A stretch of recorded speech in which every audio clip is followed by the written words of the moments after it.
Ladies, you guys look stunning. How are you doing today? Good. Okay, so I'm curious. What is one word to describe your experience on Love is Blind? I would say transformative. Okay. Surprising. Underestimated. Oh, okay. These are good words. Okay, I love. When you were in the pods, were there any red flags you were aware of when you were talking to the men, or anything specific you had an eye on? I think I was making sure that it was somebody that was there to actually find a relationship and find their partner. That was anything that hinted towards like, I'm just here to party or I'm just here to have a good time. That was not going to be my person. Yeah. Piggybacking off that, just asking the questions and seeing if somebody would actually get deep with me, it was definitely a red flag if they weren't able to go beyond like third date type conversations. We're there to get married, so I wanted those like heavy hitting questions and answers. Yeah, and I think for me more so someone that was trying to move a little too slow, knowing that we only have a certain amount of time. Yep. I'm like, it's day 5. We haven't been vulnerable. I've cried with 4 other people. I have not cried with you yet. Like, Cry, baby, cry. I'm like, give me something. Yeah. And so, someone that wasn't like really able to open up or be vulnerable with me was kind of like a big red flag. Yeah, I mean, you and Edmond got emotional. To the viewer, it seemed pretty early. Like, when did you know you could go deep with him and really be vulnerable? Okay, so my problem is I'm a social worker. So I'm going to go deep on, I can meet you at the bar and I'm already asking you, what's your childhood What's like? your trauma? Yeah. Like, tell me, are you in therapy? And so for Edmond, it was just like on the one of our first dates, he literally ended the date with, hey, I was in foster care as a child, and it pulled my heartstrings. And I'm like, oh, wait, why would you leave me like that? Like, let's talk about it. So that night, I literally wrote up a bunch of questions. I'm like, hey, I need to talk about this. And so it was early on. Once he was able to open up about that, I'm like, okay, you're providing that space. Will you spend the rest of your life with me? Oh my God.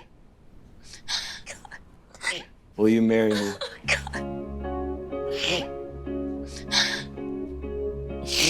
I will. I do. Thank you, baby. Allie, you, to the viewer, it seemed like you got engaged really quickly. You said, I love you, and he said it back, and then you got engaged. How long were you two actually chatting before that happened? Yeah, I mean, time in there is such a whirlwind, so it's hard to like narrow it down. But I think it happened, at a very good time frame for us. Ultimately, we talked about everything we had to talk about. We figured out if it worked. We bonded on so many different things from like our childhood and being immigrants and everything, that was important and like something that we needed to figure out before saying yes. So all the topics were covered, and it might seem like it was very fast, but it all happened in a very good time. I feel like I could scream and laugh and cry all at once. God has put us down this path together. I'm about to change forever. You didn't even fight for me. Just totally gaslighting you. You've completely broken my heart. At the altar, the truth will come out. Yeah, well, you all got engaged in the first 6 episodes. Was there a moment where you knew I could see myself marrying this person? For me, it was kind of the opposite, actually. It was the consistency of Joe that really made me feel excited for going outside the pods with him. In the pods, he was so consistent, so grounded, and it really made me kind of perk up because I'm usually attracted to somebody that's a little bit more outgoing, a little bit more intense, somebody that's really just like vibrant. And Joe's just kind of steady consistency in the pods was what really made me feel comfortable with him. I feel like 100% prior to the reality. Like, I was always 100% leading up to, but the real world, of course, can kind of shift you a little bit, but we're dealing with real problems, trying to combine 2 completely separate lives. Like, so I feel like my moment was when I definitely said yes, my 100% moment, but up until then, it was always yes for the most part, but it was still like that was my 100% yes when we were seeing each other for the first time eye to eye. Yeah, how about you, Allie? Yeah, I think the moment that I could really see myself saying yes to Anton was discussing religion and his ability to like lead a household. That is such a big thing for me and something that I feel like a lot of member men lack, unfortunately. So hearing that from him was a big one. And he was taking care of his mother, and that was very admirable on my end. So yeah, I think just seeing him as a leader and his ability to lead for sure. I've always felt like I'm not enough. I just want somebody to think I'm enough. Did you feel that way last night? Yeah, I did. I felt sick. That wasn't my intention to make you feel that way. Madison, a constant theme when you got out of the pods with you and Joe was kind of him reassuring you, saying, I love you. After you talked to him about it on the boat and then at the pool, do you feel like he really heard you and took what you were saying and kind of made the adjustments? It's a good question. You know, the thing that was difficult with Joe is on and off camera was very different. On camera, I felt like he wasn't as in it. Off camera, I felt like we sometimes had a little bit more connection.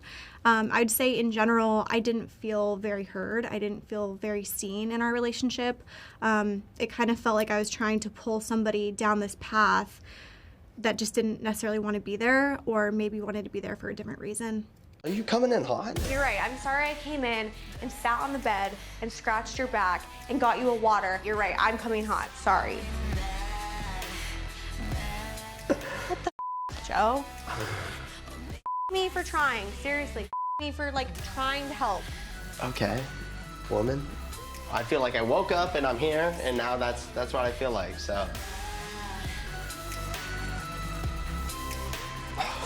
I don't know. It was really hard as a viewer to watch your, I don't know if it was a fight, but what happened after the pool party when you were talking to him and he just wasn't fully there. And it was so heartbreaking to see you cry, because I could, like so many girls I think could relate to that. In that moment when you were crying and going through it, what was going through your mind? Was it like, oh my God, is this the beginning of the end, or this is just where something we're going to push through? What were you thinking? Yeah, you know, at that point, I was really in observation mode. I was really kind of seeing, how does this person move through the world? How does this person operate?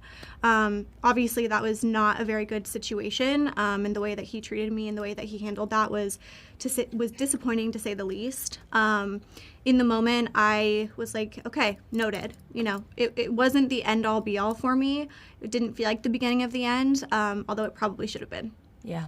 Well, KB, to you, I know that you said you were going to wait until marriage to be intimate with your partner. Were you surprised by his reaction? What did you think of what he said? So yes, I was a little surprised, because that was something that we discussed in the pods. Prior to him asking me to be his wife and things like that, we discussed it. He said he was very understanding and very clear. I'm also very graceful towards him.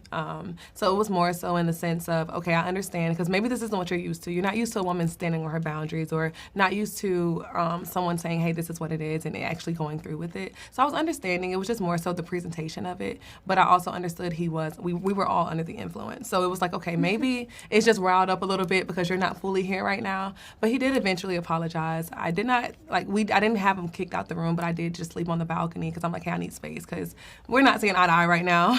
Yeah. And so, yeah, it was pretty tough, because I'm like, I thought you understood my boundary, but. Yeah, totally fair.